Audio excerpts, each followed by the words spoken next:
সম্মানিত নেতৃবৃন্দ, আমরা এখানে যারা উপস্থিত হয়েছি, মুফতি সাকাত হোসেন নদী সাহেবকে পরিষ্কার বলছি, আমি নগরকান্দার মুসলমানদের বলছি, আমার লাখো জনতা দরকার নাই। আপনারা যারা আছেন ওয়াদাবদ্ধ হন। কিছু জায়গায় আমরা ঐক্যবদ্ধ হচ্ছি। ক্ষমতায় যেতে চাও, যাও, পরিষ্কার বলো। মুসলমানদের সঙ্গে ধোঁকা দিয়ে ক্ষমতায় যাবে? ধোঁকা দিয়ে ক্ষমতায় যেতে হবে না, যেতে পারবে না, আমরা যেতে দেব না। পরিষ্কার বলো। যদি ক্ষমতায় যাও, আল্লাহর নবীর সঙ্গে যদি কেউ বেয়াদবি করে তাকে সর্বোচ্চ শাস্তি দিতে হবে। যদি ক্ষমতায় যাও, আল্লাহর মান ও মর্যাদার উপর যদি কেউ আঘাত করে, রাখাল রাহার মতো কেউ যদি সামাজিক যোগাযোগ মাধ্যমে আল্লাহ তাবারক ওয়া তাআলাকে নিয়ে অশ্লীল বাক্য উচ্চারণ করে তাকে গ্রেফতার করবে, সর্বোচ্চ শাস্তি দেবে। পরিষ্কার বলতে হবে। 47-এ আমরা লড়াই করেছি নিরাপদ বাংলাদেশের জন্যে, নিরাপদ পাকিস্তানের জন্যে, নিরাপদ ভূখণ্ডের জন্যে, যাতে আমরা আমাদের ধর্ম কর্ম স্বাধীনভাবে পালন করতে পারি। 71-এ লড়াই হয়েছে জালেমের বিরুদ্ধে, জুলাই আগস্টে আমরা লড়াই করেছি। এজন্য গত 16 বছর স্বাধীনভাবে ধর্ম কর্ম পালন করতে পারি নাই। এজন্যই তো শতাধিক মাদ্রাসার ছাত্র, আলেম ওলামা রক্ত দিয়েছে। আমরা ক্ষমতা নয়, আমরা চাই প্রত্যেকটা মুসলমান এই ভূখণ্ডে নিরাপদে, নির্বাধায়, নির্দ্বিধায় ধর্ম পালন করবে, প্র্যাকটিস করবে, ধর্মকে কোরআন প্র্যাকটিস করবে। পরিষ্কার বলে, যারাই ক্ষমতায় আসতে চায় ওয়াদাবদ্ধ হতে হবে। যারাই ক্ষমতায় থাকতে চায় ওয়াদাবদ্ধ হতে হবে। ইসলামের বিরুদ্ধে কোন কাজ এই ভূখণ্ডে বরদাস্ত করা হবে না।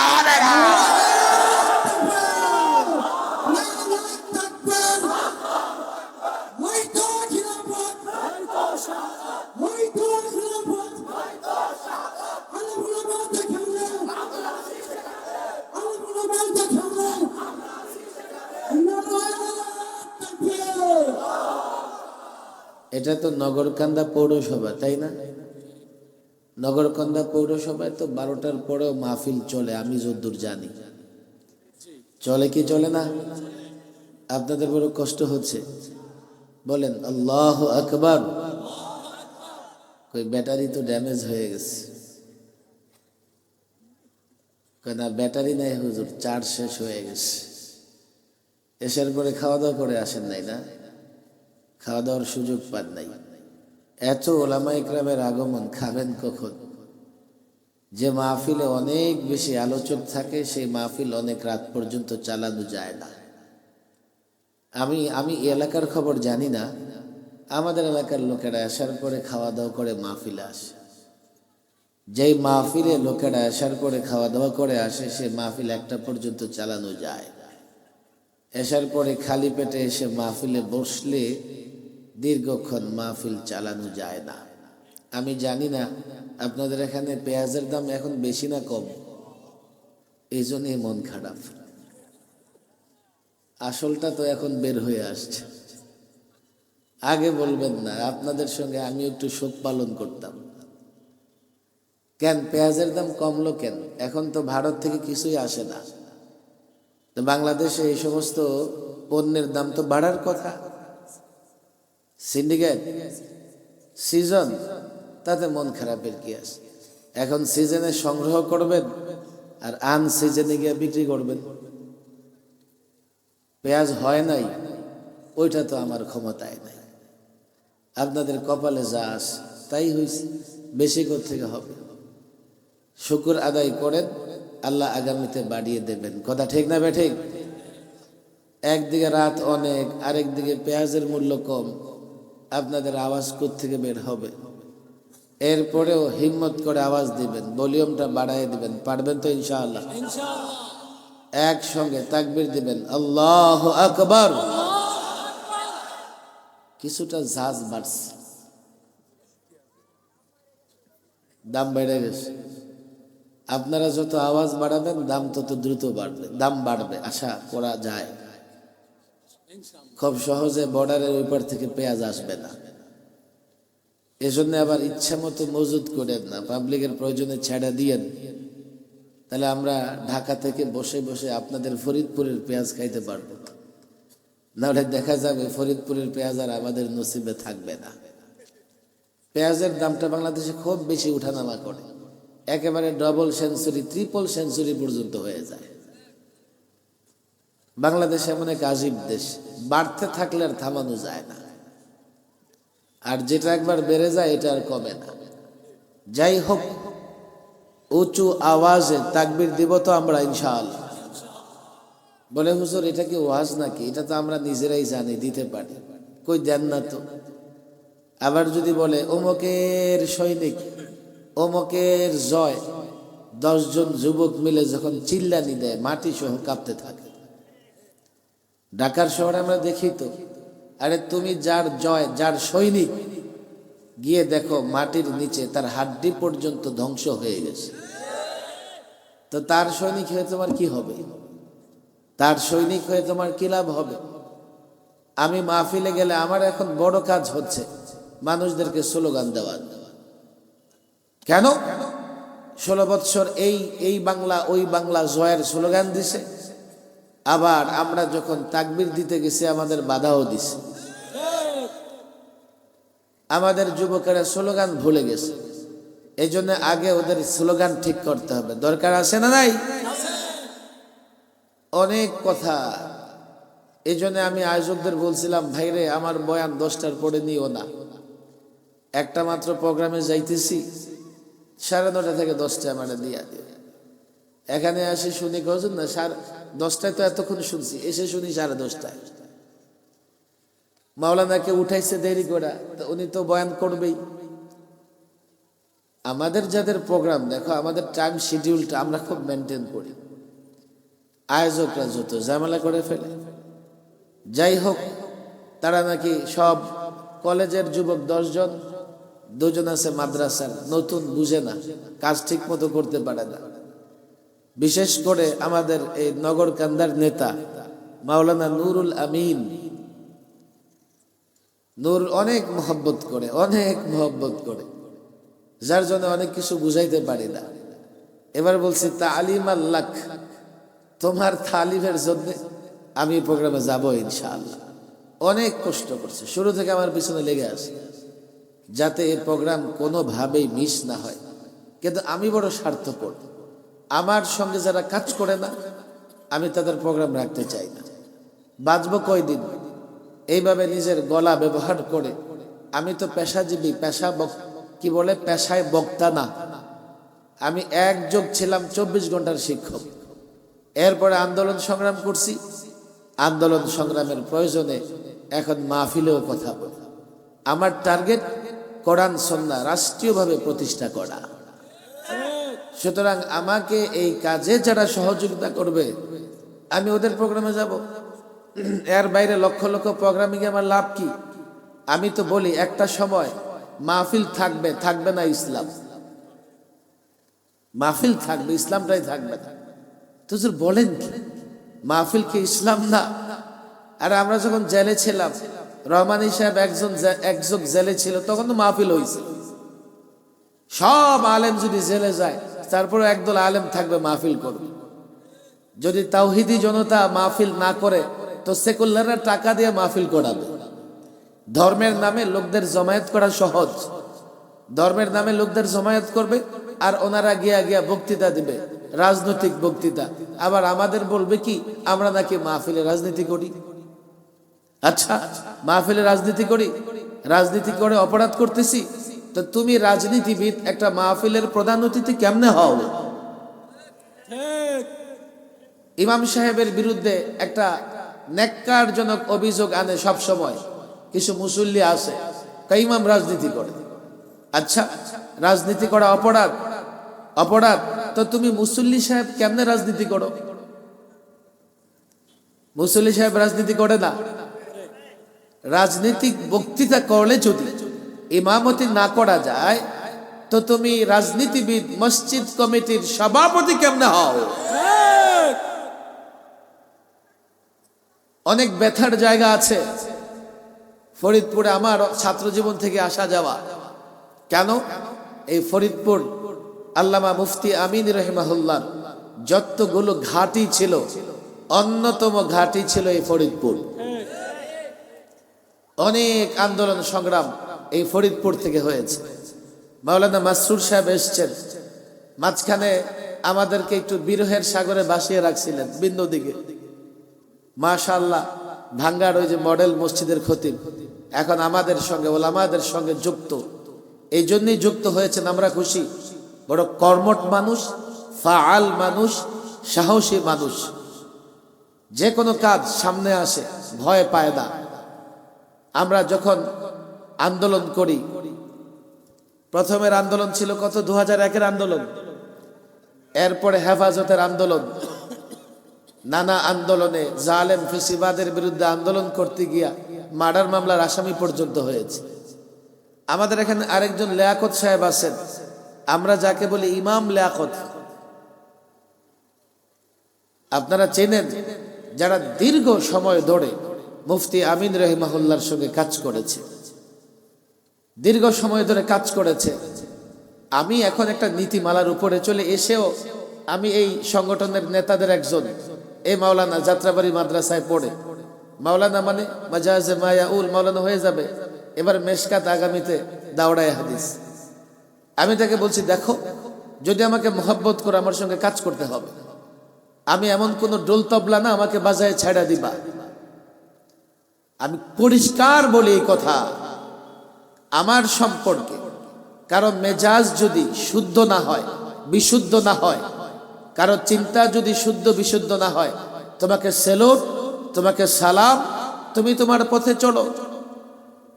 যদি বলো না আমি আপনাকে প্রশ্ন করে আপনার মেজাজ সম্পর্কে জানতে চাই, প্রশ্ন করো, ওপেন।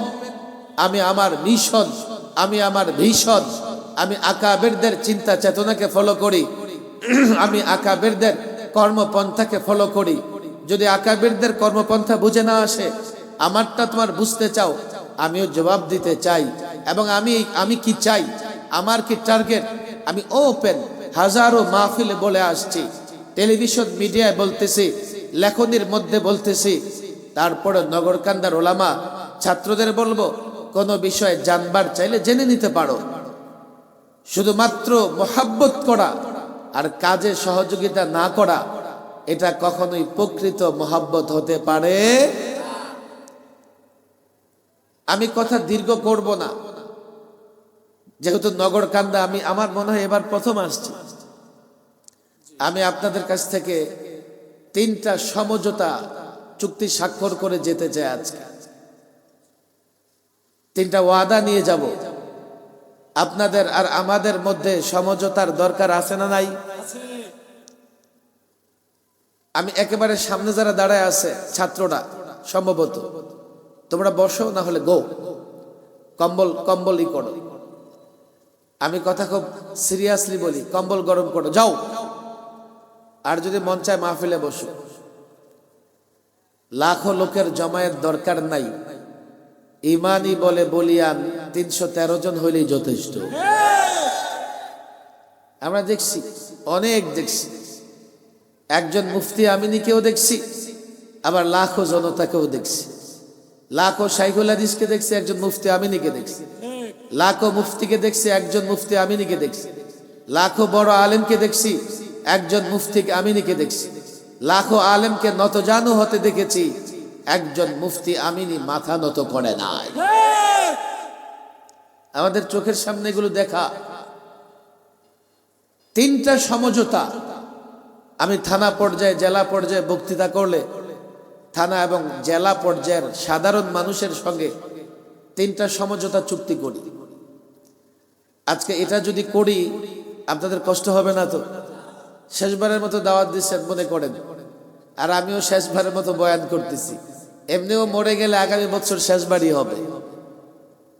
মরে গেলে, আপনি মরে গেলে আপনার জন্য শেষ, আমি মরে গেলে আমার জন্য শেষ। এসব পরোয়া করি না।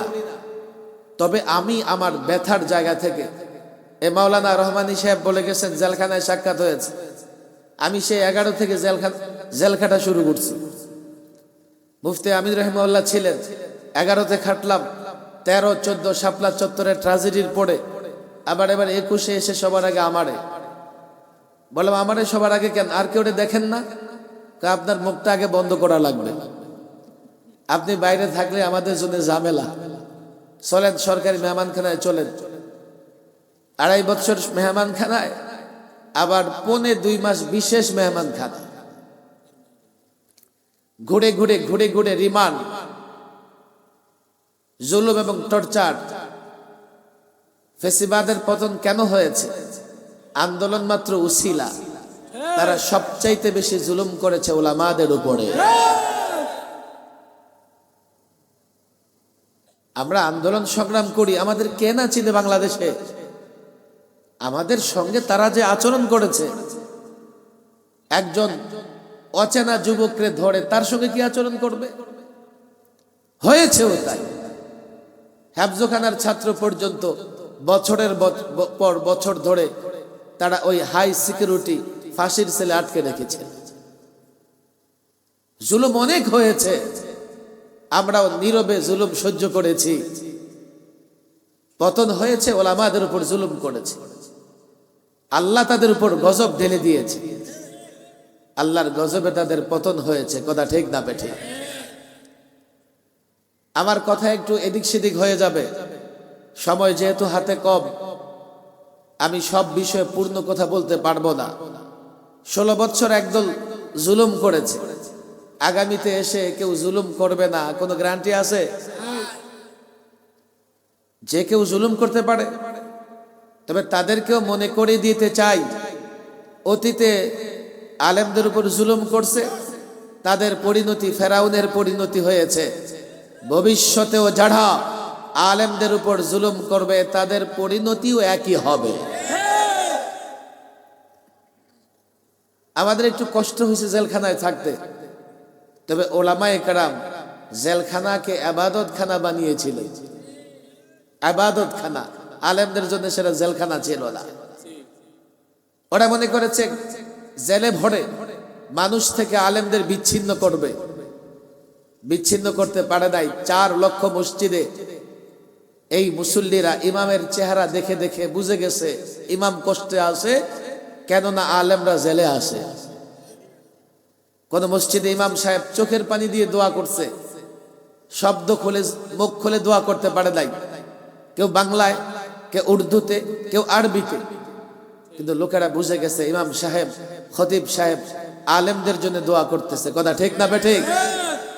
এই জন্য যারা জেল খেটেছে তারা কেউ জনবিচ্ছিন্ন হয় নাই, যারা আলেমদের জেলে পড়েছে তারাই জনবিচ্ছিন্ন হয়ে গেছে। জনগণ থেকে যদি বিচ্ছিন্ন করেই দিতে পারো কাউকে না কাউকে, আল্লাহ থেকে বিচ্ছিন্ন করতে পারো নাই। এক এক আলেম জেলখানায় কি করেছে? আমরা কাশিমপুর হাই সিকিউরিটিতে প্রায় আমাদের ব্লকে 72 জন আলেম ছিল।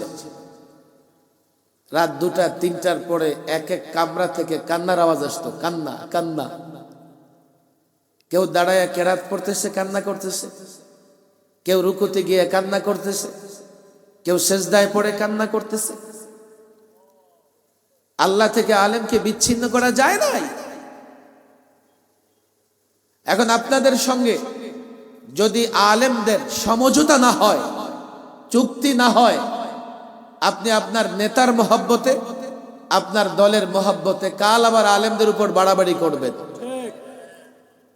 অথচ আপনারা বলেন যে আপনারা আলেমদের মহব্বত করেন, আর আমরাও আপনাদের মহব্বত করি।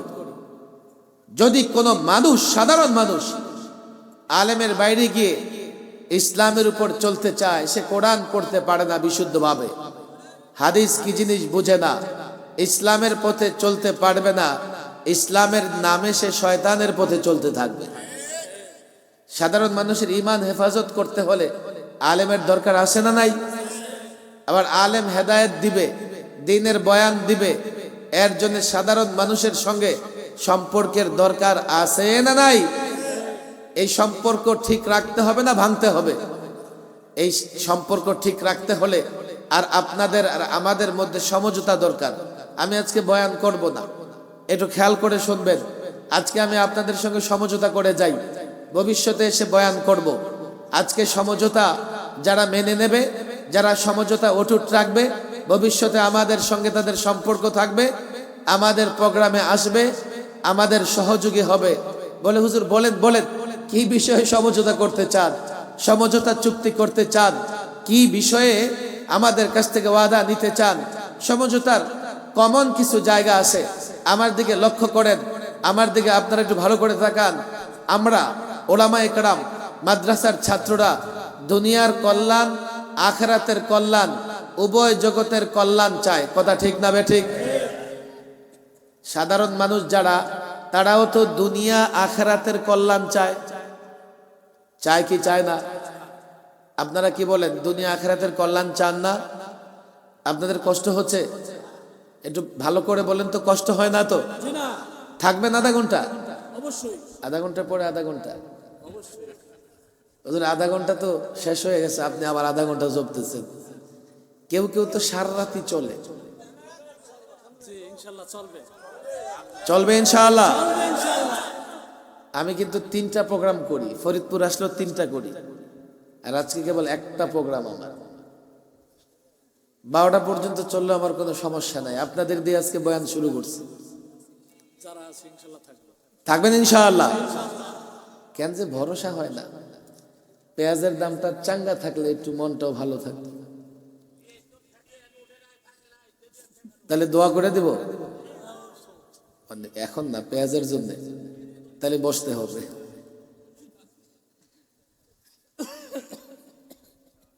মাশাআল্লাহ, এই যুবকরা আসতেছে, আসো আসো।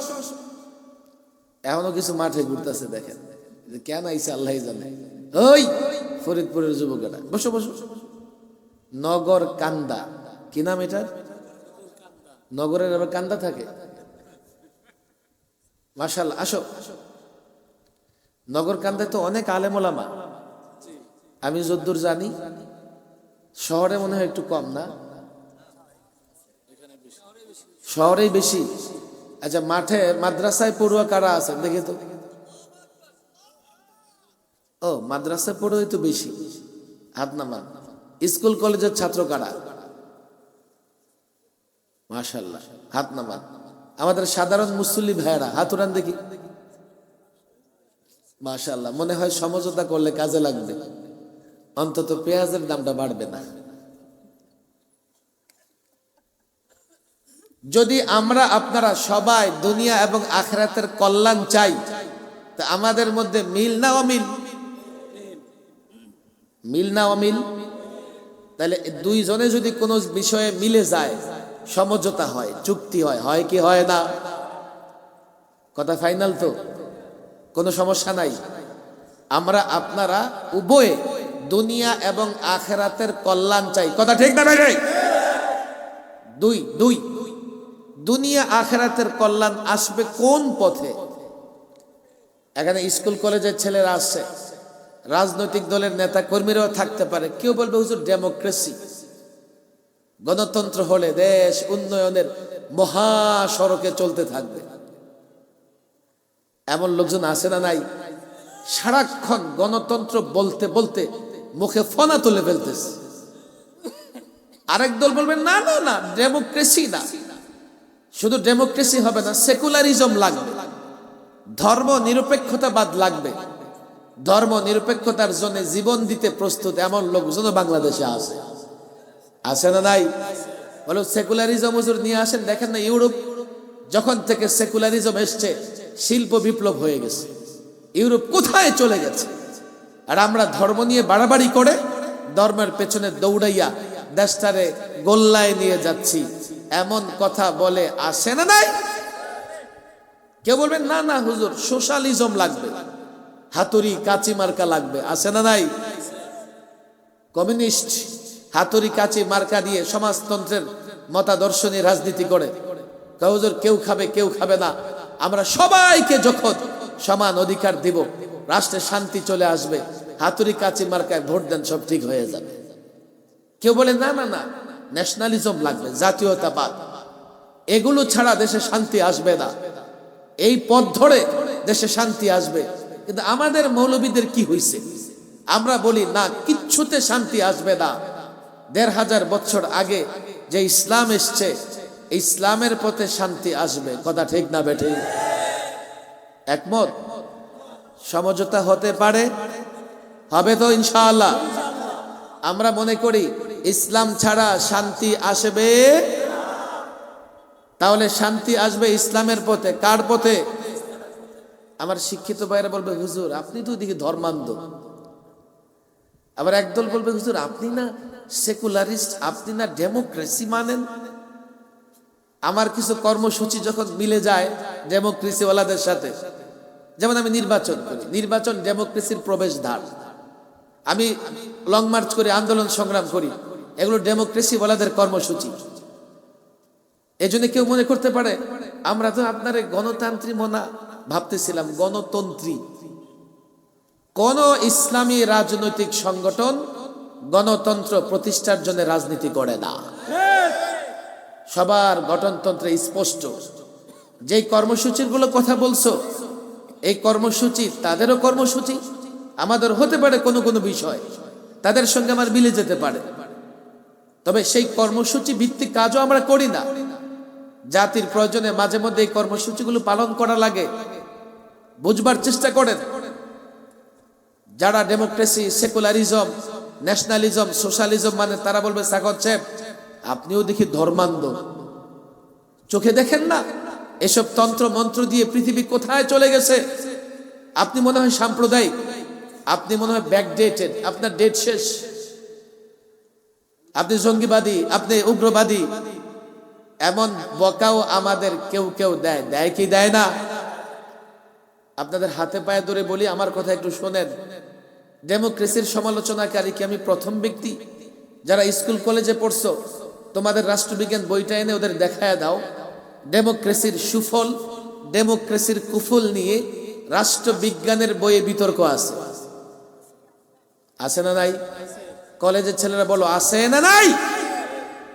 সেকুলারিজমের বিরোধিতা আমি করি। ইউরোপে যখন থেকে সেকুলারিজম এসছে, সবার আগে খ্রিস্টান পাদ্রীরা এর বিরোধিতায় দাঁড়িয়েছে। এখনো ইউরোপে সেকুলারিজম নিয়ে বিতর্ক হয়। সমাজতন্ত্রের বিরুদ্ধে আমি কথা বলি। ডেমোক্রেসি ওয়ালারা সমাজতন্ত্র দেখতে পারে না, সমাজতন্ত্র ওয়ালারা ডেমোক্রেসি দেখতে পারে না। আমি তো প্রথম বিতর্ককারী নই, কিন্তু আমার দেশের রাজনীতিবিদদের মাথায়, শিক্ষাবিদদের মাথায় পশ্চিমা তন্ত্র মন্ত্র এতটা শেকড় গেড়ে বসেছে, তারা এর বিকল্প শুনতে চায় না। এর বিকল্প চিন্তা কেউ করলে তাকে ধর্মান্ধ বলে গালি দেয়। মাদ্রাসার ছাত্রদের বলি, দেখো আমি হটকারী নই, আলহামদুলিল্লাহ আকাবের আসলাফদের পথ ধরে আমি চলি। কেননা আকাবের আসলাফরা আমার জন্য এমন এক মসৃণ পথ, আমি নিজে গবেষণা করে চূড়ান্ত জায়গায় পৌঁছবো। এত সময় কোথায়, মেধা কোথায়, বুদ্ধি কোথায়? আমি আকাবের আসলাফদের পথ ফলো করি, কিন্তু আমি হটকারী নই। আমি প্রত্যেকটা বিষয়কে বুঝে অগ্রসর হবার চেষ্টা করি। আমার কথা বুঝবার চেষ্টা করেন। দুনিয়া আখিরাতের কল্যাণ যদি ইসলামের পথে হয়, তো এখানে আমাদের সমঝোতা হবে কি হবে না? বাকি তন্ত্র মন্ত্র দিয়া দুনিয়া আখিরাতের কল্যাণ আসবে? ভাই তোমাদের চোখে তোমরা দেখো না, দেখো না বাংলাদেশ 53 বছরের বাংলাদেশ, গড়ে ফিরে 4টা ইজম, 4টা মতবাদ, 4টা মতাদর্শের স্লোগানই তো তারা দিয়েছে। কি পেয়েছে বাংলাদেশ? কি হয়েছে বাংলাদেশে? 53 বছরে ক্ষমতায় যাবার জন্যে, ক্ষমতায় থাকবার জন্যে এত লাশ তারা ফেলেছে, কোন দেশের যুদ্ধেও এত লাশ পড়ে না। এই তন্ত্র মন্ত্র প্রতিষ্ঠা করে ক্ষমতায় যাবার জন্যে আন্দোলন সংগ্রামের নামে এত গাড়ি আগুন দিয়া পোড়াইছে, জাপান বৎসর এত গাড়িও বানায় না। কোথায় বাংলাদেশ শান্তি এসছে? বাংলাদেশের পরে স্বাধীন হয়ে অনেক দেশ এমন উন্নত হয়েছে, আমার বাংলাদেশের শ্রমিকরা ওই দেশে চাকরি করতে যায়। আর গত 16 বছরের কথা কি বলবো? গত 16 বছরে বাংলাদেশ থেকে পাচার হয়েছে 22 লক্ষ কোটি টাকা। এখন ঋণী কত আপনারা? 18 লক্ষ কোটি টাকা। আজকে যে বাচ্চা জন্ম নেবে তার মাথায় 1 লক্ষ টাকার বেশি ঋণ। আগামী 50 বছরে আপনাদের রক্ত বিক্রি করা, রক্ত পানি করা উপার্জন দিয়ে এই বাংলাদেশের ঋণ পরিশোধ করতে হবে। কোন উপদেষ্টার টাকা দিয়ে না, কোন নেতার টাকা দিয়ে না, আপনার টাকা দিয়ে, আপনার টাকা দিয়ে। তাহলে বোঝা গেল ইসলাম ছাড়া দুনিয়া আখিরাতে শান্তি আসবে। তাহলে আমি ইসলামের কথা বললে আপনার সঙ্গে আমার মিল থাকবে না অমিল হবে? বুঝে না বুঝে? কয়টা গেছে? কয়টা? কয়টা বলেন? কয়টা? তিন। তিন বলেন কি? তিন। ইসলামের কথা কে বলবে? ডাক্তার? ইসলামের কথা কে বলবে? ইঞ্জিনিয়ার? ইসলামের কথা ব্যারিস্টার? ওই বড় চেয়ারে যে বসে যাবে সে বলবে? ইসলামের কথা বলবে কে? কে বলবে? বলেন কে বলবে? কে বলবে? আলেম সমাজ। আলেম সমাজ। কে বলবে? ভয়ে ভয়ে না নির্ভয়ে? অনেকে বলে হুজুর আপনারাই তো বলবেন, তো খবরদার আমার নেতার বিরুদ্ধে যেন না যায়, আমার দলের বিরুদ্ধে যেন না যায়। তাহলে আলেম ইসলামের কথা বলবে, যে ইসলামের পথে শান্তি, যে ইসলাম দুনিয়া আখরাতের শান্তির কথা বলে, সে ইসলামের কথা আলেম ওলামারা ভয়ে বলবে না নির্ভয়ে? আপনাদের ওয়াদা কিন্তু পাক্কা হইতেছে না। ভয়ে না নির্ভয়ে? বলেন ভয়ে না নির্ভয়ে? সমঝোতা কয়টা হইল? বলেন কয়টা?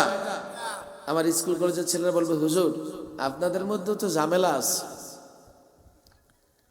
আছে কিছু মৌলবীর দরকারি সরকারি আছে, আছে না নাই? আচ্ছা ডাক্তারদের মধ্যে ঝামেলা নাই? আছে নাকি? যেই ডাক্তার ঝামেলা করে বলে কি যেন বলে? কসাই। কি কয়? কসাই মার্কা ডাক্তার আছে না নাই? আপনি তো জেনে গেছেন ডাক্তাররা কসাইও হয়। কাল যখন অসুস্থ হবেন যাবেন ইঞ্জিনিয়ারের কাছে, বাড়ির পাশে ইঞ্জিনিয়ার, ভাইরে আপনিও তো শিক্ষিত, আমি তো অসুস্থ হয়েছি, একটু চিকিৎসা করে দেন। ইঞ্জিনিয়ার কি বলবে? একটা গজ ফিতা নিয়ে আসো, ওর দৈর্ঘ্য প্রস্থ মাপো, আর সিমেন্ট বালু দিয়ে ওরা আস্তর করে দাও। আবার ইঞ্জিনিয়ারদের মধ্যে দুই নাম্বার আসে না নাই? ওরে কি যেন বলে? বাঁশ। রডের বদলায় এমন বাঁশ মার্কা ইঞ্জিনিয়ার আছে না নাই? আপনি বুঝে গেছেন ইঞ্জিনিয়াররা বাঁশ মার্কা হয়। আসছেন মৌলভী সাগত সাহেবের কাছে, হুজুর একটা প্ল্যান একটা ডিজাইন করে দেন। ইঞ্জিনিয়ারদের উপর ভরসা নাই, রডের বদলা নাকি বাঁশ দেয়। আমি বললাম ঠিক আছে, আমার এত মহাব্বত করো, দিলাম প্ল্যান করা ডিজাইন করা। এবার আপনি বাড়ি বানাবেন, রড বালি ইট সিমেন্ট নষ্ট হবে, 6 মাস পরে ছাদ ভেঙে মাথাটাও নষ্ট হবে। একজন ডাক্তার কসাই হয়ে গেলে চিকিৎসার জন্য ইঞ্জিনিয়ারের কাছে যায় না। কোন আলেম ভুল করলে দিন শিক্ষা গ্রহণ করবার জন্য ডাক্তারের কাছে যাওয়া বোকামি ছাড়া কিছুই না। তবে আমি আপনাদের গ্যারান্টি দিয়ে যাই, বনি ইসরায়েলে আল্লাহ তাবারক ওয়া তাআলা গ্রামে গ্রামে নবী পাঠিয়েছেন, নবুয়তের দরজা বন্ধ হয়ে গেছে। এখন আল্লাহ গ্রামে গ্রামে নায়েবে নবী পাঠাবেন। ওলামায়ে একরাম নায়েবে নবী ওয়ারাসাতুল আম্বিয়া, কথা ঠিক না বেঠিক? বলে হুজুর তারপর একটা প্রশ্ন আছে। কই কি? আলেমরা খারাপ হইব কি লিগা? কোরআন হাদিস পরে খারাপ হবে কেন? অবাক হয়ে যায় মানুষে, আলেমরা কেন খারাপ হয়? 2-4 জন আলেম কেন হক থেকে বিচ্যুত হয়? এর কারণ জানার দরকার আছে না নাই? না হলে একজন আলেম দ্বারা যদি অপরাধ হয়ে যায় আপনি নারাজ হয়ে পুরো আলেম সমাজ ছেড়ে দেবেন। আচ্ছা আপনাদের ফরিদপুরে ঘূর্ণিঝড় হয় কি হয় না? ঘূর্ণিঝড় হলে শুধু কলা গাছগুলো পড়ে? বলেন বলেন, ঘূর্ণিঝড় হলে শুধু কলা গাছ পড়ে যায় না আম গাছও পড়ে? আম গাছও পড়ে। শুধু কি আম গাছ পড়ে, মাঝে মধ্যে বট গাছটা উল্টাই রেখা দেয়, কথা ঠিক না বেঠিক?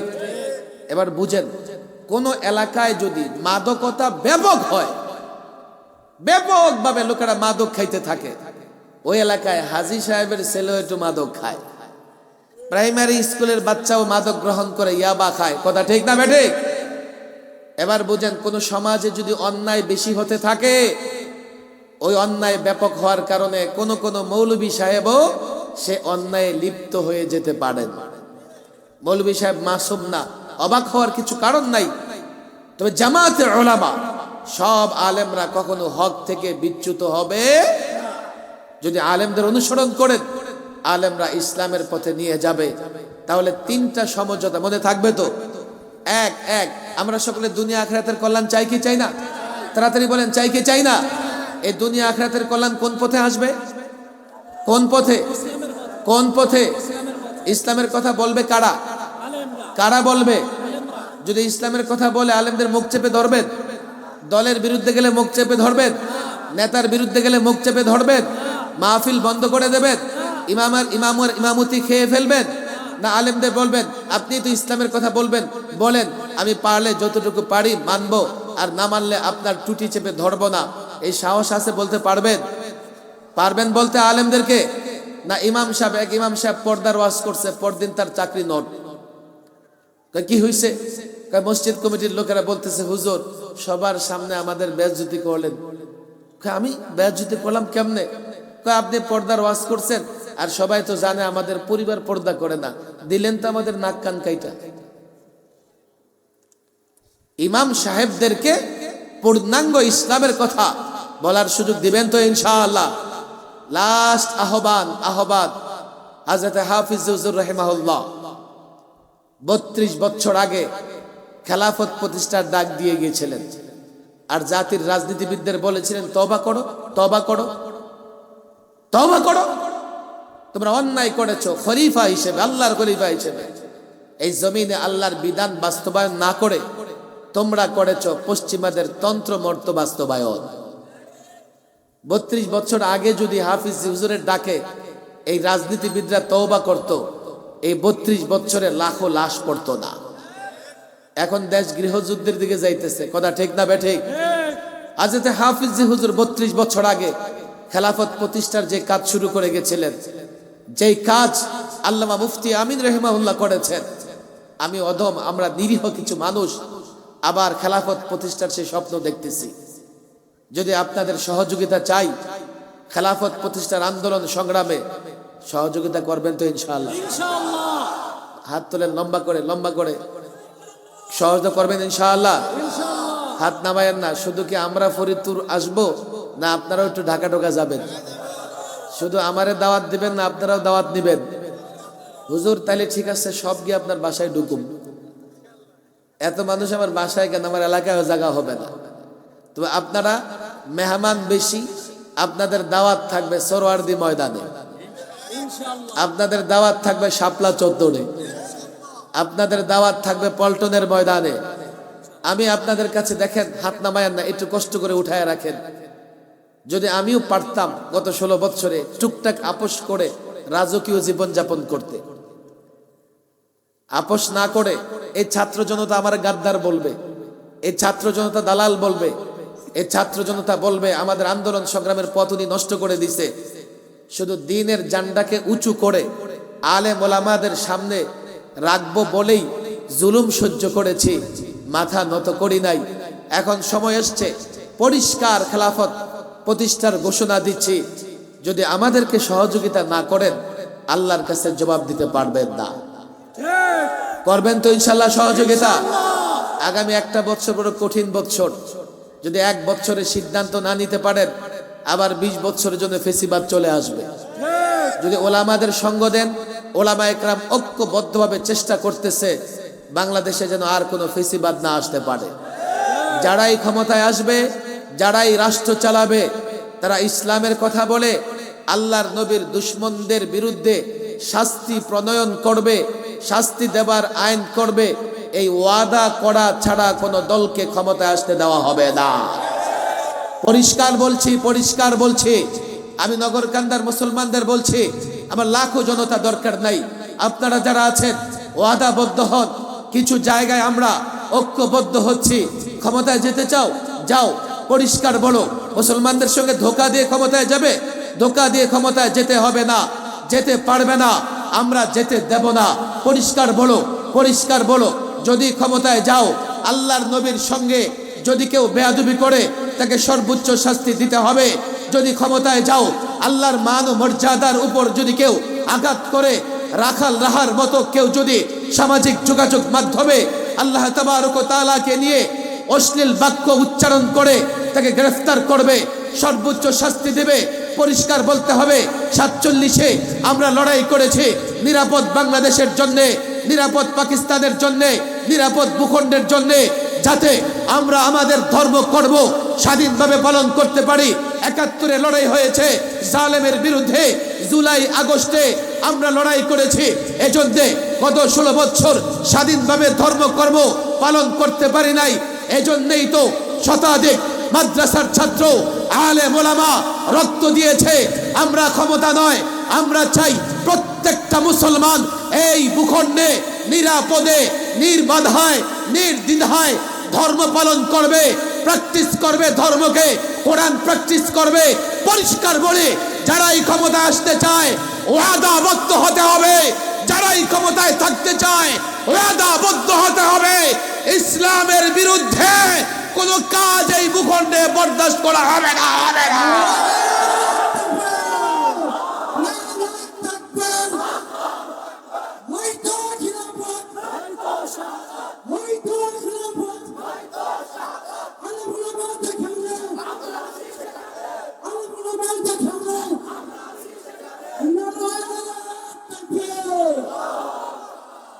বলবে আপনাদের এত দল কেন? আচ্ছা, আমাদের দল তো 9টা, নিবন্ধিত ইসলামী দল 7টা বা 9টা। তোমার 9টায় কোনটা করবা প্রশ্ন উঠে, এত দল কেন? এর বাইরে তাদের দল তো 30টা। ওখানে তো প্রশ্ন করো না যে তোমাদের 30টা কেন। তুমি 30টা থেকে একটা বেছে নিতে পারো, 9টা থেকে একটা বাঁচতে পারো না কেন? 9টা থেকে একটা বেছে নাও, তাহলে 30টা থেকে একটা বেছে নেওয়া অনেক কষ্টকর, 9টা থেকে একটা বেছে নেওয়া কষ্টকর না। প্রকৃতপক্ষে আলেম ওলামাদের মধ্যে কোনো ইখতিলাফ নাই, নানান দলে নানার ব্যানারে কাজ করে, কিন্তু দেশ এবং জাতির স্বার্থে ইসলামের স্বার্থে আলেমরা একমত। কথা ঠিক না বেঠিক? আমি এক পদ্ধতিতে কাজ করতেছি। আপনারা ওয়াদা করছেন এই নগরকান্দা একটা সময় মুফতি আমিন রহমুল্লাহর ঘাঁটি ছিল। মুফতি আমিন রহমুল্লাহর ডাকে নগরকান্দা আমরা যখন এসেছি বড় বড় প্রোগ্রাম হয়েছে। আমরা মুফতি আমিন রহমুল্লাহর সেই সিলসিলা ধরে কাজ করব বলেই 16টা বছর টর্চার সহ্য করছি। আলেম ওলামা ছাত্র জনতার কাছে আবেদন, আমরা যে কাজ করছি অনেক ইমতিহান তোমাদের সামনে দিছি, যদি আমাদের সহযোগিতা করো ইনশাআল্লাহ আমরা চেষ্টা করব আগামী অন্তত 20 বছরে তোমাদের কোনো তাগুতি শক্তির কাছে নত জানু হতে হবে না। আল্লাহ তাবারক ওয়া তাআলা আমাদের সকলকে দ্বীনের জন্য কবুল করে দেন। অনেক রাত হয়ে গেছে, একটু একটু কথা বলতে বলতে অনেক বলে ফেলেছি, আপনাদের কষ্ট দিয়ে ফেলেছি, মাযরাত পেশ করতেছি, ক্ষমা সুন্দর দৃষ্টিতে দেখবেন। আমাদের কোনো মুরব্বী এখন দোয়া করে দেবেন ইনশাআল্লাহ, এরপরে আমরা চলে যাব। সকলে দুরূদ শরীফ পড়ি।